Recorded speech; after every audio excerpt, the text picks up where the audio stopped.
This is a Sales Geek Academia to Business Translation production. All right, welcome back. Our deep dive today, well, it's designed specifically for you, the sales leader. We're really focusing on something fundamental. The link, the quantifiable link between what your salespeople actually know and how they perform. We're digging into a key study here, trying to translate some solid academic research into practical insights. And if you're looking for maybe the biggest single factor explaining why some reps soar and others just tread water, this could be it. I mean, the headline finding is, frankly, stunning. This research suggests that how a salesperson structures their knowledge, well, it might explain as much as 50% of the difference in performance. 50%? Wow, that's not just a small edge, that's massive. It really is. It's not just correlation. The research suggests it's a foundational driver. Okay, so that number, 50%, it forces us to look again at everything, right? Training, coaching, the works. So our mission today is pretty clear. Figure out which kind of knowledge makes that huge difference, and then, crucially, turn that into steps you can take, like tomorrow. Exactly. And we need to start by understanding how the researchers broke down knowledge. Because just, knowing a lot of stuff isn't the whole story. Right. It's not just about quantity. So this study talks about two critical types. That's right. The first one they identify is declarative knowledge. Think of this as the facts. The information you use to classify situations or customer types or understand the market landscape. So the what? Like product features, pricing tiers, industry trends, that sort of thing. Precisely. It's the stuff you might find in the company binder, like you said. It's essential, foundational, but it's not the main driver of that 50% variance. Okay, so that's the baseline. What's the second type, the one that seems to be the game changer? That's procedural knowledge. This is the how. It's about the action sequences, the strategies, basically how a salesperson behaves effectively during a live customer interaction. Got it. So moving beyond knowing that a feature exists to knowing how and when to bring it up effectively with, say, a skeptical prospect. Exactly. Now, every salesperson who's, basically competent has a kind of baseline procedural structure. The study calls it the protoscript. The protoscript, like the standard operating procedure. Intro, discover needs, present solution, handle objections, close. Pretty much. It's that generalized, expected flow for a standard sales call. It gets you through the door, keeps things organized. But, and this is key, the superstars. They're operating way beyond just that basic protoscript. Okay, and this is where it gets really interesting for coaching, I imagine. The top folks aren't just following a script. They're using something called contingent procedural knowledge. What does that actually look like in action? Yeah, contingent procedural knowledge. Think of it as a huge library of if-then rules stored in the salesperson's memory. Yeah. It's the mental architecture for being adaptive. So if the customer raises a specific objection, then deploy tactic A. If they seem hesitant about budget, then pivot to the value proposition this way. It's about recognizing cues and having pre-planned effective responses ready to go. So it's not one linear script. It's more like a dynamic decision tree. Loads of branches based on what the customer says or does. That's a perfect way to put it, a sophisticated decision tree. And the research looked at this contingent knowledge in two main ways. The first is pretty straightforward, elaboration. Elaboration meaning just having more branches. Essentially, yes. Yeah. The higher performing reps simply had significantly more detailed, more elaborate if-then pathways in their memory. More alternatives, more options, fewer points where they just get stuck. Okay, so quantity of preparedness matters, but you said there are two dimensions. What's the other one? Right. The second, and maybe even more critical, is distinctiveness. This is about the quality of those if-then rules. Expert judges actually rated the rules reported by the salespeople. And the top performers' rules were better. How? In two specific ways. First, let's look at the if part of the rule. They called this sales context centrality. Centrality, meaning the if statement focused on something really important. Exactly. The high performers' if conditions zeroed in on issues that were truly critical to moving the sale forward. They were better at recognizing the signals that actually mattered. Can you give us that example from the study, the insurance agents? I thought that really highlighted the difference. Sure. So lower performers might have an if statement like, if the customer is single. Now that's information, but is it usually central to closing an insurance deal? Probably not often. Right. It's demographic data, but maybe not a key decision driver. Whereas a high performer's if statement might be something like, if the customer mentions a significant pre-existing medical condition. Ah, okay. That immediately signals complexity, potential roadblocks, the need for a different approach. It's directly relevant to the task. Precisely. One is just description. The other is a critical flag that demands an adaptive response. If you're focusing on marital status, you might miss the real issue.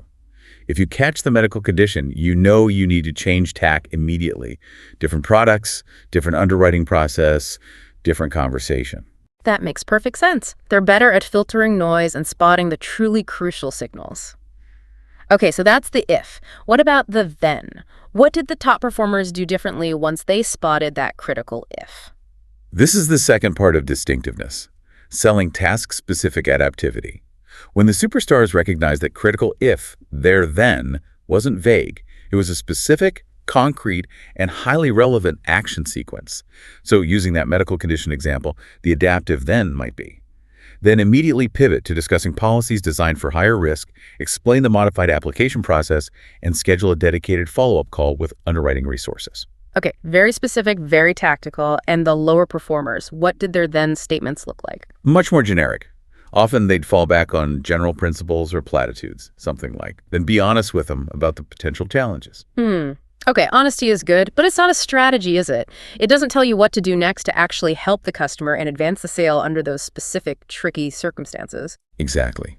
The lower performers often lack that specific, practiced, high-quality response playbook for the tough situations.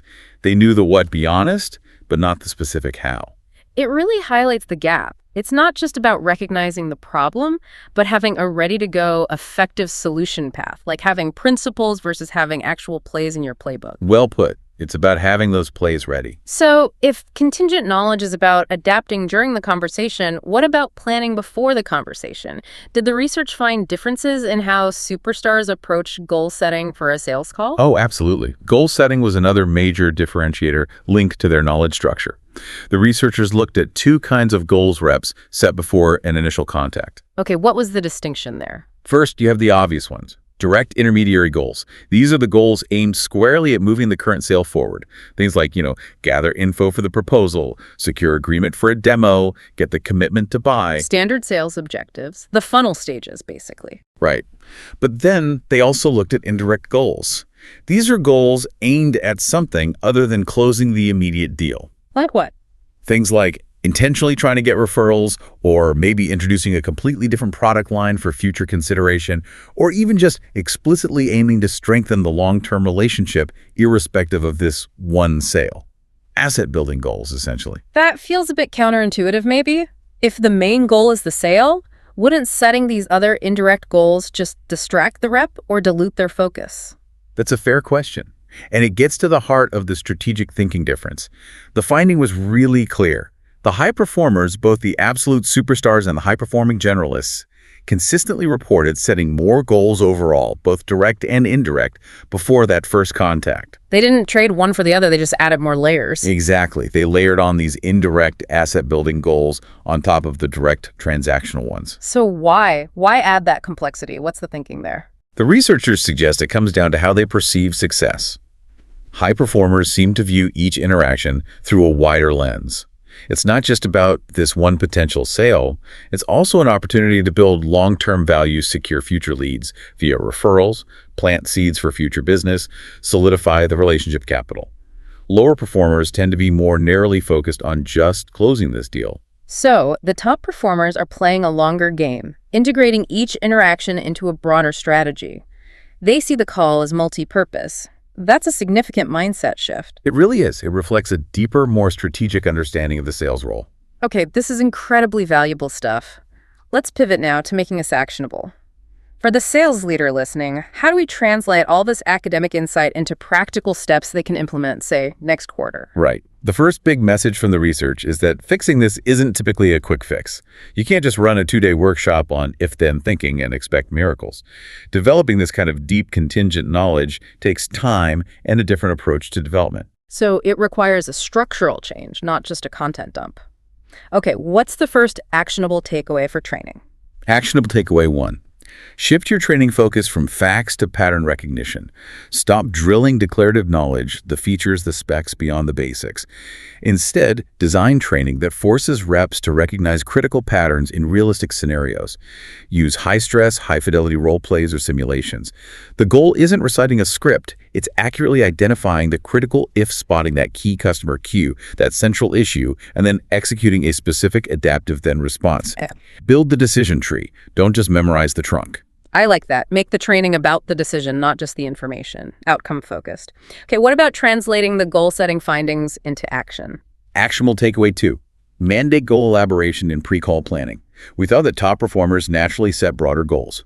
So you need to make this behavior standard practice for everyone. Require your reps for every significant initial contact to explicitly list maybe, say, 3 specific, measurable, indirect goals alongside their primary direct sales objectives. So the pre-call plan can't just say objective, get discovery meeting. It also needs things like indirect goal 1, obtain name and contact info for 1 qualified referral, or indirect goal 2, briefly introduce service X and assess initial interest level. Precisely. You're systematically embedding that longer-term asset-building mindset that characterizes your top people across the whole team. You're forcing strategic breadth. Makes sense. And finally, all this valuable if-then knowledge, this procedural expertise, it's often locked up inside the heads of the current superstars. How do we unlock that and share it? Actionable takeaway 3. Systematize and leverage your top performer knowledge. Individual expertise is great, but it walks out the door. You need to turn it into a firm asset. Implement some kind of structured knowledge management. Maybe it's a contingency playbook, a shared wiki, or regular structured debriefs. The key is to systematically capture those effective if-then sequences and goal strategies from your best reps. Document their plays. Make their procedural brilliance available and teachable for the rest of the team. So building a library of best practices, but focusing specifically on those situational if-then responses and the strategic goal setting. Exactly. Making tacit knowledge explicit and scalable. Okay, this has been incredibly insightful. The core message seems clear. Knowledge, specifically this deep, contingent, adaptive procedural knowledge and the strategic way goals are set, is a massive driver of sales performance, maybe even the biggest. It's not just what you know, but how your knowledge is structured for real-time adaptation and long-term strategy. Absolutely. And maybe a final thought for you, the sales leader, to mull over. Remember why the high performers set more goals. They see success more broadly. They self-impose these extra layers. So take a hard look at your own incentive structures. If your comp plan only rewards closing the immediate deal, are you inadvertently discouraging the very behaviors like seeking referrals or building long-term relationships that actually define your most valuable strategic salespeople? Maybe it's time to think about rewarding the execution of those critical indirect goals too. A powerful point to consider, how our structures might be reinforcing short-term thinking. Lots to digest there. This has been another Sales Geek Academia to Business Translation production.